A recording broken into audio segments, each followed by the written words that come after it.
Tuturor, sunt de la Tanum Gaming și bine v-am găsit la un nou episod din Drivehead. Scuzați-mă. De data aceasta o să continuăm misiunile și o să facem și misiunea de azi, să văd rampaging, dacă reușim să facem, pentru că toată nu e chiar așa de ușor. Dar nu înțeleg, ăștia sunt... Scoatem pentru mesaje și așa.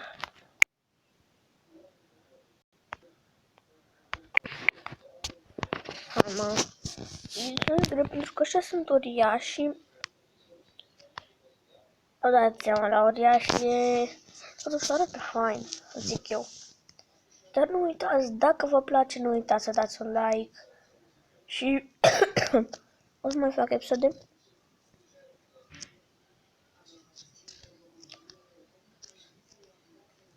Nu, pe bune. E destul de greu, sincer să fiu. Ori după un ori pe ăla. Și...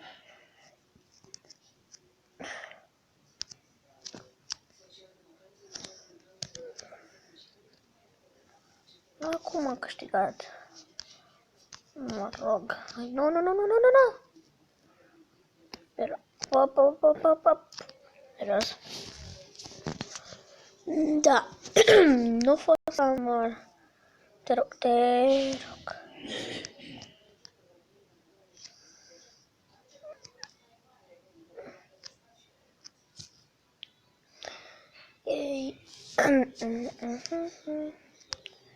What time și-am sărit.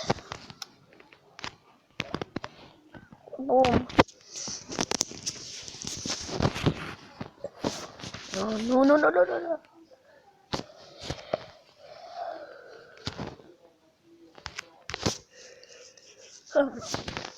Dacă vă întrebați ce cu vocea mea, sunt un pic răcit. Da.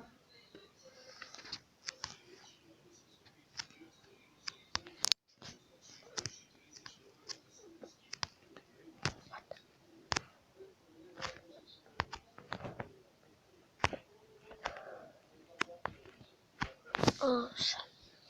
E calitate până acum. Serios. Serios. De serios. Mai trebuie să fac un punct și gata. Misiune completă. În 20 pentru că nu e de ce să te uiți la video-uri când are rost.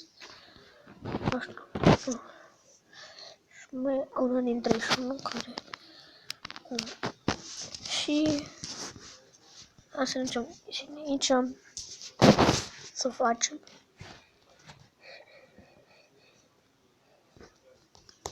Bă. O să vedem dacă nu o să meargă așa pe un pic de lag, să spun eu și... Lăsați un pic. Da, am revenit. Și Polite și hoțul. Asta cred că trebuie... Da, o să vă arăt imediat. Deci noi ne dă o moție din asta așa faină. Și noi ne dă o mașină de poliție și... Bă...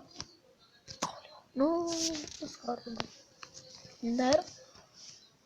ce să spun acum, eu... Bun. Unul gata. Mai sunt doi. Serios. Da.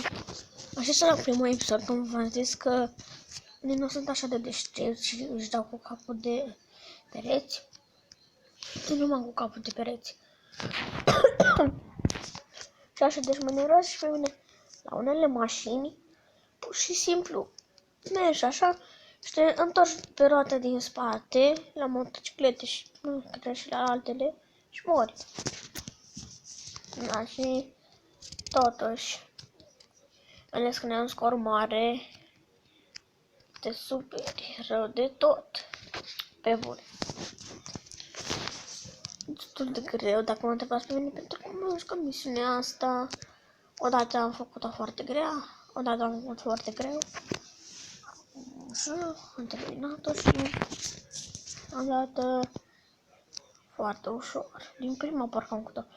Am și pe tabletă jocul, numai că nu pot să recordez, nu pot să filmez și pe tabletă, pentru că, na, acum sunt pe telefon, dacă vă întrebați. Și da, te rog, nu, te rog, hai, pe bune.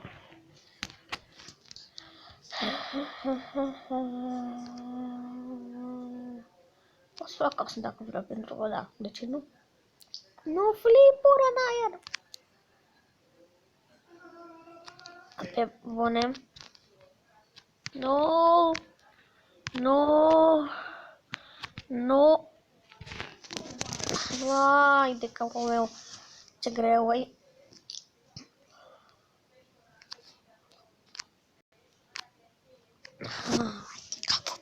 Deci, misiunea asta e foarte grea. Foarte grea.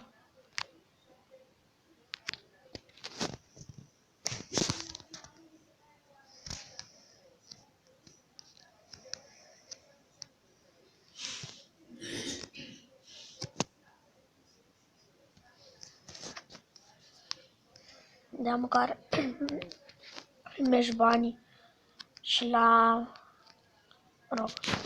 și la un punct primești ceva bani. Dar hai să spun o șmecherie. Adică șmecherie nu e șmecherie, dar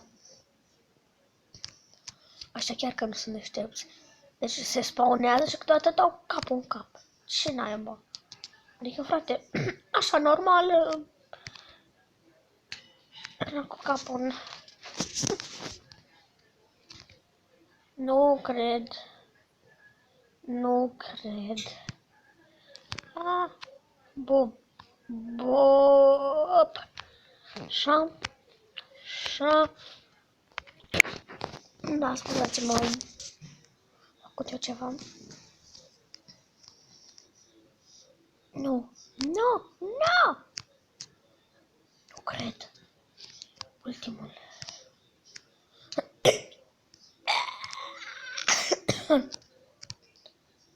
Nu. Yes, misiune Scuzați-mă pentru sunet. Am primit eu mesaj sau așa ceva. Deci, să câștig un joc fără... Pe bune.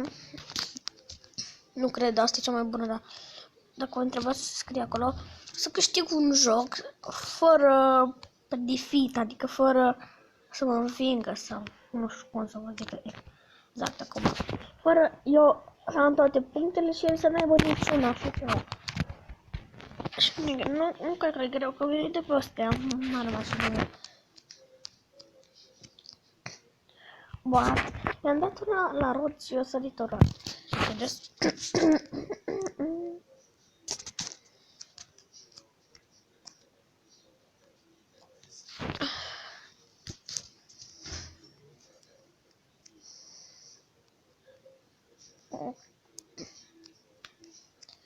Bum. Yes. Misiune completă. Da. Așa.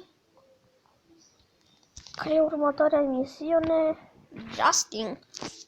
Nu știu ce înseamnă Justing, dar să câștig un joc. Ok.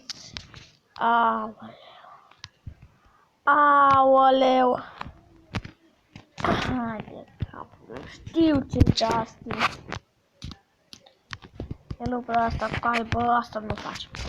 Îmi pare rău, dar e foarte grea, deci am stat odată 5 ore m-am chinuit și n-am făcut-o.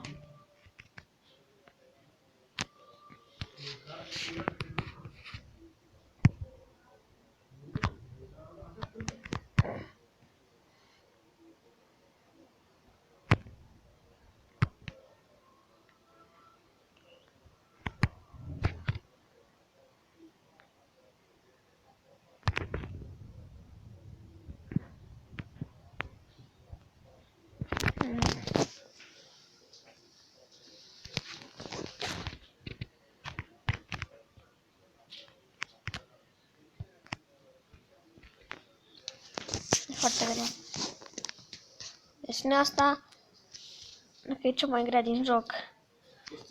Nu, zic și eu, doar că nu e cea mai grea din joc, dar este totuși grea. Una dintre cele mai...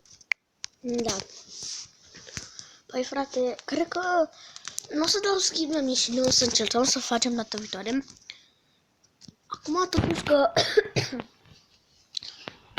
tot. Hai să ne jucăm pe un player și King of the Hill, să zicem. Vreau să iau formula. Să jucăm pe chef. Îmi place mult, bă, formula contra formula. Serios. Ori, nu mie chiar îmi place mult chef-ul, știi? Pentru că... What? Am primit bani? Mă rog, dar... Am jucat un pic cu scortoi. Acum hai să ne ducem la loterie, pentru că... Na, să vedem, poate primim ceva, poate nu. Te rog. Un cuțu, ce tare. Cap de zombie, Frankenstein. O mapă. Un elf. Destul de bine. Să se văd ceva. Dar... Bă, cam atât pentru azi. Episodul de azi. L-am făcut mai lung pentru că... Na. Așa. Și bă, ne revedem data viitoare. Pa, pa!